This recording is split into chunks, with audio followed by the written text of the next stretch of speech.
पिता नागादत्य और माता कमलावती के पुत्र बप्पा रावल का जन्म गुलहित वंश में हुआ था। उनका वास्तविक नाम कालभोज था। कालभोज आगे चलकर मेवाड़ के महान शासक बने। वे अपनी प्रजा की रक्षा करने वाले और राज्य के संरक्षक थे। उनके इसी प्रेम और जिम्मेदारी को देखकर मेवाड़ के लोगों ने उन्हें सम्मान से बप्पा की उपाधि दी। हे महाराज, आप हमारे लिए राजा नहीं, पिता समान हैं।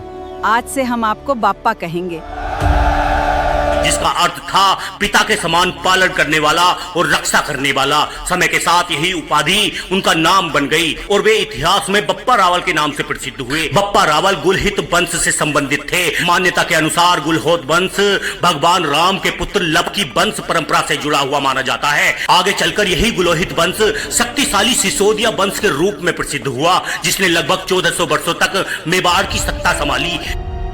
ये केवल एक वंश नहीं था, ये मेवाड़ की आत्मा और उसकी पहचान बन चुका था। इसी गौरवशाली वंश में आगे चलकर कई महान योद्धाओं ने जन्म लिया।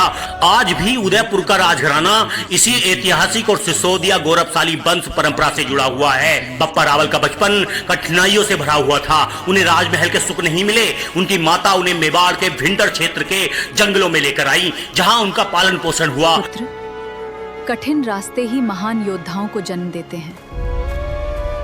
इन जंगलों में भीलों और यदुवंशियों ने उनकी रक्षा की। भीलों के राजा मांडलिक ने बप्पा को अपना संरक्षण दिया। आज से ये बालक हमारे संरक्षण में रहेगा।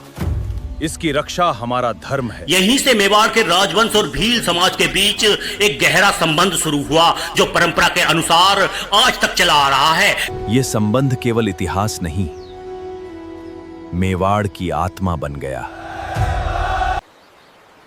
आज से मेवाड़ और भील समाज का संबंध केवल मित्रता नहीं, बल्कि रक्त से भी गहरा होगा।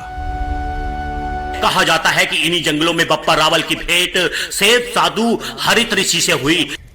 प्रणाम गुरुदेव, कृपया मुझे अपना शिष्य स्वीकार कीजिए।